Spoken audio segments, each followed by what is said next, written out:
నమస్తే, welcome to professor Jayashankar TV.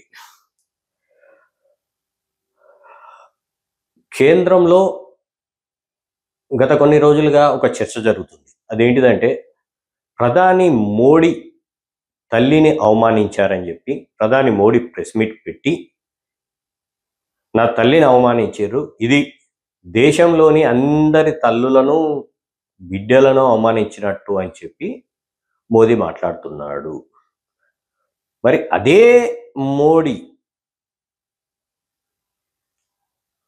Rahul Gandhi తల్లిని అవమానించిండు, ఇందిరాగాంధీని అవమానించిండు, పశ్చిమ బెంగాల్ ముఖ్యమంత్రి మమతా బెనర్జీ గారిని అవమానించిండ్రు.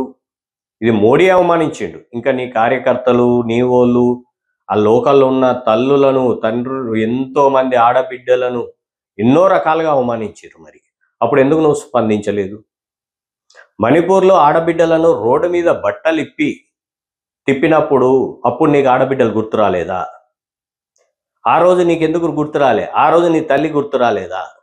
ఈ రోజు నీ తల్లిని అవమానించారు. వాస్తవానికి చెప్పాలంటే నేను సెర్చ్ చేసిన ఎక్కడ కూడా రాహుల్ గాంధీ గారు కానీ మల్లికార్జున గారు కానీ ఎక్కడ కూడా నీ తల్లిని ఒక మాట అనలేదు. అయినా కూడా ఇవాళ మీడియా ముందడికి వచ్చి నా తల్లిని అవమానించారని మాట్లాడుతున్నావు. మరి నువ్వు అవమానించినప్పుడు ఎక్కడ పోయింది ఆ బాధ అనేది? అంటే వాళ్ళకి లేదా? వాళ్ళు ఈ దేశ పౌరులు కాదా? వాళ్ళకి తల్లి అన్న బాధ ఉండదా? వాళ్ళకు ఆడబిడ్డలను రోడ్డు మీద బట్టలిప్పి మణిపూర్లో తిప్పినప్పుడు ఆ బాధ నీకు ఎందుకు కలగలే? ఇలా నా తల్లిని అన్నారని చెప్పేసి మీడియా మందికి వచ్చి ఏదో కబుర్లు చెప్తున్నావు. ఆపరేషన్ సింధూర్లో అంతమందిని చంపారు, ఇప్పటి వరకు నువ్వేం చేసినావు? ఆపరేషన్ సింధూర్ అని చెప్పేసి మొదలు పెట్టినావు, ఏం చేసినావు? పహల్గాం దాడిలో అంతమంది ఆడబిడ్డల సింధూరం పోయిందని చెప్పేసి ఆపరేషన్ సింధూర్ అని మొదలుపెట్టినావు, ఏం చేసినావు? ఎంతమంది ఉగ్రవాదులను పట్టుకున్నావు? ఎంతమంది ఆడబిడ్డల బొట్టు జరిపేసిన ఉగ్రవాదులను ఎంతమందిని పట్టుకున్నావు? ఎంతమందిని చంపినావు ఇప్పటికీ? ఇవాళ ట్రంప్ ఫోన్ చేయగానే నువ్వు టోటల్ ఆపరేషన్ ఆపేసినావు. అంటే ఎవరికి భయపడుతున్నావు? కాబట్టి నువ్వు ఏదైతే దేశ ప్రజలందరూ ఏం మూర్ఖులు కాదు, వాళ్ళందరూ కూడా కళ్ళు తెరుచుకున్నారు. ఇన్ని రోజుల నుంచి నువ్వు ఎట్లా గెలుస్తున్నావు, దేశ ప్రజలను ఎలా మోసం చేస్తున్నావు అనేది ప్రజలందరికీ ఒక్కొక్కరికి అందరికీ తెలుస్తుంది. ఇన్ని రోజులు నువ్వు సిస్టమ్ను చేతిలో పెట్టుకొని గెలుచుకుంటూ వస్తున్నావు.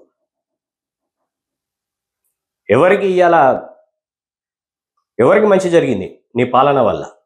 ఎవరు బాగుపడ్డారు? అనిల్ అంబానీ, అదానీలు తప్ప దేశ ప్రజలల్లా అట్టడుగున బతుకుతున్న ప్రజలు ఎంతమందికి జీవనోపాధి దొరికింది? ఇలా రోజు తినే వస్తువుల రేట్లు ఎంత పెరిగినాయి? ఎన్ని అవస్థలు పడుతున్నారు? ఒక్కొక్కసారి ఒక్కొక్క సిద్ధాంతం తీసుకొని ముందడికి వస్తున్నావు. మీడియా మొత్తం నీ చేతిలో పెట్టుకొని దేశ ప్రజలందరూ మూర్ఖులు, నేను ఏది చెప్పినా వింటారని అనుకుంటున్నావు. కానీ ప్రతి దానికి ఒక డెడ్ ఎండ్ అనేది ఉంటుంది. కాబట్టి ఈరోజు నువ్వు చేసిన తప్పులు, ఇన్నేళ్ల నుంచి ఎన్ని చేసినావు తప్పులు, అవి ఒక్కొక్కటిగా బయటకు వస్తున్నాయి. ఏదైతే రాహుల్ గాంధీ గారు ఓట్ చోరీ అని మొదలుపెట్టిరో అది 100% జరిగిందనే అనుకోవాలి. ఎందుకంటే ఎలక్షన్ కమిషన్ కానీ ఎవరు కానీ ఇప్పటి వరకు అరిగిడే దానికి సరిగా సమాధానం చెప్పలేని పరిస్థితుల్లో ఎలక్షన్ కమిషన్ ఉన్నది, కేంద్ర ప్రభుత్వం ఉన్నది.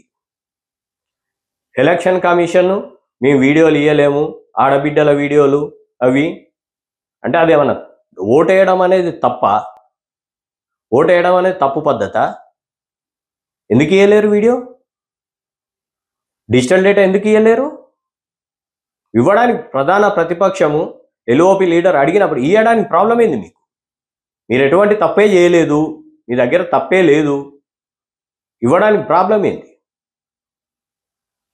ఇలా బీహార్లో ఓడిపోతాం కదా అని చెప్పేసి ఏదో ముసలి కన్నీరు కాల్చుకుంటా నా అమ్మను మాట అన్నారని చెప్పేసి ముందడికి వచ్చినావు. ఎందుకంటే నువ్వు ఇవాళ బీహార్లో ఓడిపోతే నీ ప్రభుత్వం ఉండదు, కేంద్ర ప్రభుత్వం పడిపోతుంది, బీజేపీ గవర్నమెంట్ అనేది ఉండదు అన్న భయంతో ఇవాళ ఎన్ని రకాల ఎత్తుగడలు వేయాలో అన్ని రకాల ఎత్తుగడలు వేస్తున్నావు. కానీ ఎన్ని జరిగినా కూడా దేశ ప్రజలందరికీ నీ ముఖం ముందటున్న ముసుగు ఏదైతుందో ఆ ముసుగు తొలగిపోయింది. అందరికీ నీ నిజస్వరూపం ఏందనేది తెలంగాణ ప్రజలు అని కాదు, ఆ యావత్ భారతదేశానికి నువ్వేందనేది తెలిసిపోతుంది.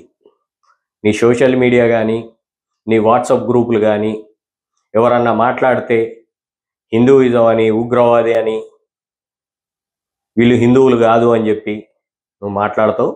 అది ఎన్ని రోజులు జరగదు. ఇన్ని రోజులు నడిపించినావు, బాగానే ఉంది. త్వరలోనే నీ ప్రభుత్వం అనేది కూలిపోతుంది. బీహార్లో కూటమి ప్రభుత్వం ఏర్పడుతుంది. ఆ దెబ్బతోని నీ కేంద్ర ప్రభుత్వంలో ముసలం స్టార్ట్ అయ్యి నీ కేంద్ర ప్రభుత్వం గవర్నమెంట్ కూడా, సెంట్రల్ గవర్నమెంట్ కూడా కూలిపోయే పరిస్థితి వస్తుంది. Thank you.